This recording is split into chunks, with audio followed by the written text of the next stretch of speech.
not longer. And the village is looking just to help you with enforcement, but at the same time, we're not looking to receive any money from you. The only money that we'd receive is if there were any tickets issued. So it's not a loss to you if you haven't written any tickets down there.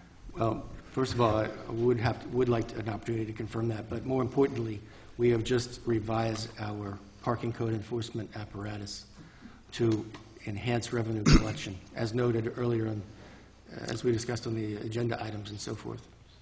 So we can discuss this at the work session then? Sure. Thanks. Thanks. Thank you, Mayor. We've been presented by Town Council since we concluded the public hearing regarding parking penalties in town-owned facilities. We've been presented by Town Council with a proposed resolution. I'd like to read this resolution, and if my colleagues are comfortable, we could pass this tonight. In fact, I'm going to waive reading it because of my voice. Would someone else like to read it? I'll read this. Resolution adopting local law amending vehicle and traffic code and parking regulations, January 20th, 2011. And because we closed the public hearing, we could do this evening. Whereas a resolution has been adopted by the Town Board of the Town of Southeast for a public hearing to be held by said Town Board to hear all interested parties on a proposed local law to amend Southeast Town Code to amend Chapter 131 and Appendix A 142 of the code entitled Vehicle and Traffic and Parking Lot Rules and Regulations. And whereas notice of said public hearing was advertised in an official newspaper of the Town of Southeast in the manner prescribed by law, and such public hearing was held on January 20th, 2010. I think that should be Council 2011. Right. So let me read that again. Whereas notice of said public hearing was advertised in an official newspaper of the Town of Southeast in a manner prescribed by law, and such public hearing was held on January 20th, 2011.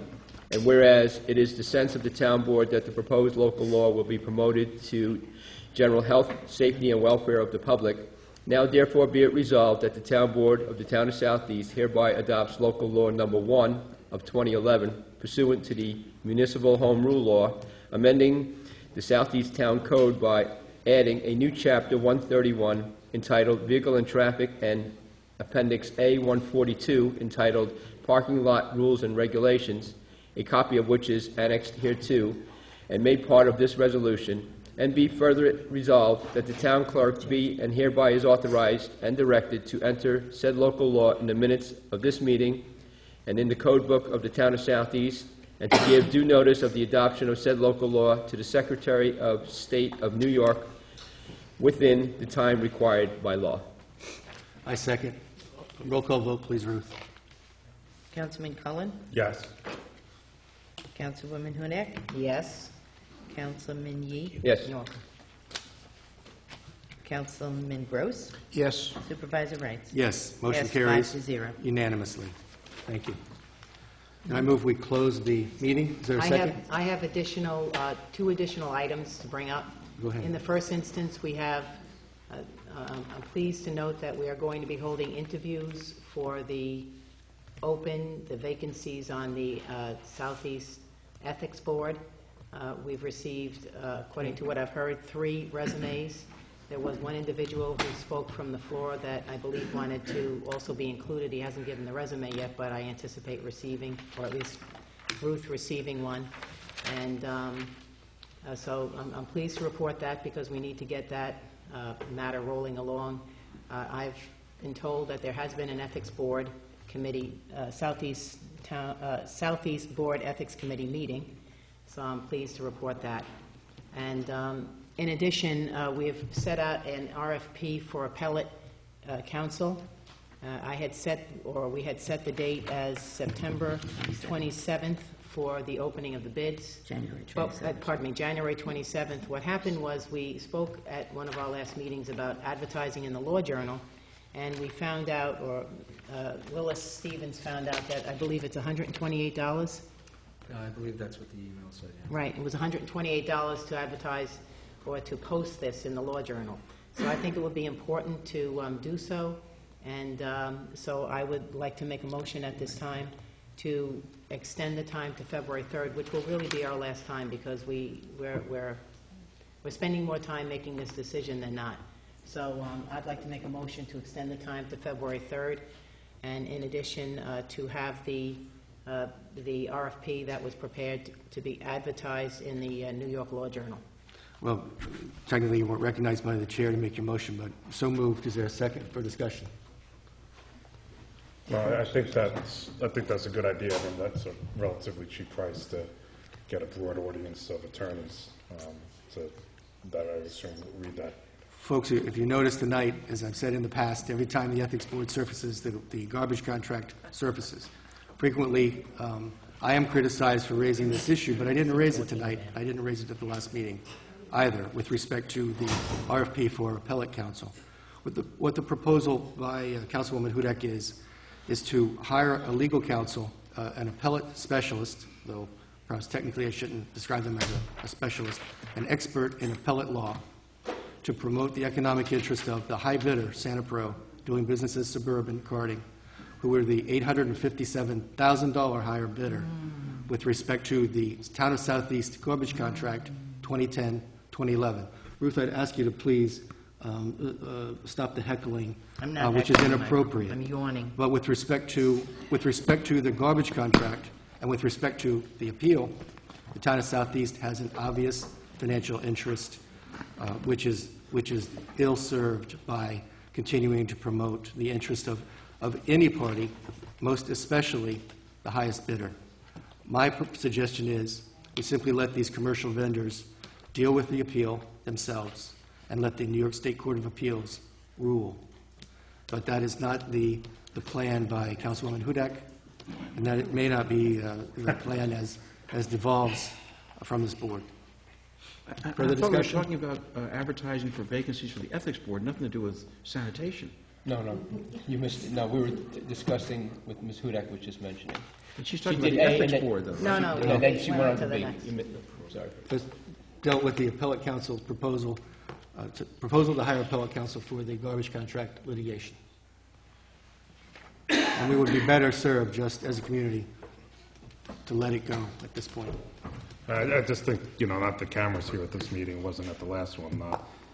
I don't want to talk about this forever, but the majority of the board feels that we have to support the old board's decision, that it would be irresponsible for us to not get involved in this, because there is a possibility, if this is overturned, that the town could be sued for quite a lot of money. So I think we have an interest to let the court know why the previous town board felt that this was the most responsible bidder. And that's what this is about. So my analysis has always been to save money for the town of Southeast, and when they voted, the old board voted for the higher bidder of almost $857,000. What is happening now is that this garbage contract matter is not over, that the New York State Court of Appeals, the highest court, is now going to look at the matter. So what is being proposed this evening by Ms. Hudak is that, and it's not to save money, it's to continue to allow the town to keep the higher bidder.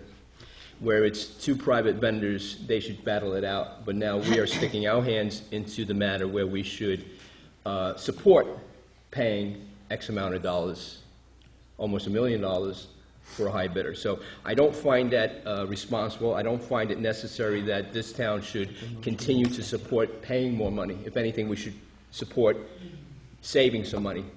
So if the Court of Appeals decides to look at this case, and they have decided to look at it, and I think it's only maybe less than 1% of the cases that are presented to the Court of Appeals, they have decided to look at this.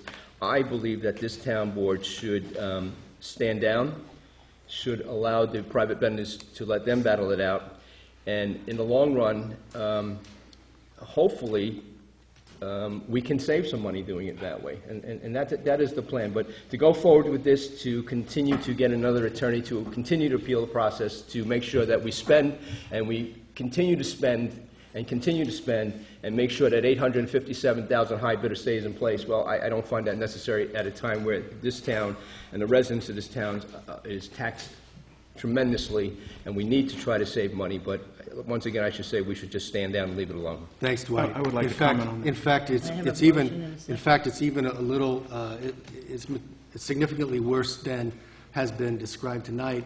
as we, on successive agendas prior to this meeting, the matter has been described as hiring an amicus counsel. That is a friend of the court appellate status for a non-party. Since we are a named party in the litigation, we have standing to interpose party papers. So the papers as a respondent, or papers as a party to the litigation. So since the matter has been couched on serial agendas as seeking an amicus counsel, that which we could not file with the Court of Appeals, no matter the cost. The real effect of this proposal is to hire a ghostwriter to support the papers of Sanipro doing business as Suburban, as noted, the $857,000 higher bidder, who was the client of Senator Vincent Liebel's law firm, and whose history as a commercial enterprise was noted by Justice O'Rourke in his opinion dated December 1, 2009, as having a well-known and infamous association with organized crime. And that's where we are right now. Where we are is quite simply, there is a matter before the Court of Appeals. The town of Southeast is named in that matter since the suit came on by AAA. The matter is now before the Court of Appeals. We are still named. We will proceed either as an amicus or as a respondent in this matter, one way or the other. It is important to the integrity of this town and to the integrity of the board. We are not losing out on $800,000+, and it's important for everyone to know that council, and this is something that's been said before, and I really do not like repeating, but we'll do it one last time since we've already spoken about this, debated it, and voted on it. And tonight was very simple, just extending the deadline so that we can have a greater net cast for attorneys who would bid to save the town money. That being said, How would they save the town money? The AAA attorney already sent a letter and spoke to town council Willis Stevens regarding the possible intent to sue the town if the decision of the second department, which was a 4-0 decision with costs and disbursements, is reversed. Councilwoman, that's disingenuous. So therefore, it is not disingenuous, and I would appreciate not being interrupted. The bottom line is, we were sent a letter. That letter from council said that we could anticipate the possibility of being sued. And then, when, according to what happened, according to what we were told by council, what the council for AAA had said, I believe it was a Mr. Caputo, called up town attorney Stevens and said that he had heard from someone that we were going to move forward with a brief and hiring an attorney to appear in the Court of Appeals. Okay. And in essence, all bets were off, and he was contemplating a lawsuit, a breach of contract lawsuit against us, if we did so. So therefore now, you have what is a letter and a call in basically saying that we're going to get sued. So all I can say is that the anticipation that I had over speaking to many attorneys who advocated what we were doing, that it would probably be somewhere around $15,000 to $20,000, maybe less, probably not more. And that was an expenditure we made this evening by restoring Ms. Kalpfeld to the supervisor's office as a full-time, not a part-time worker.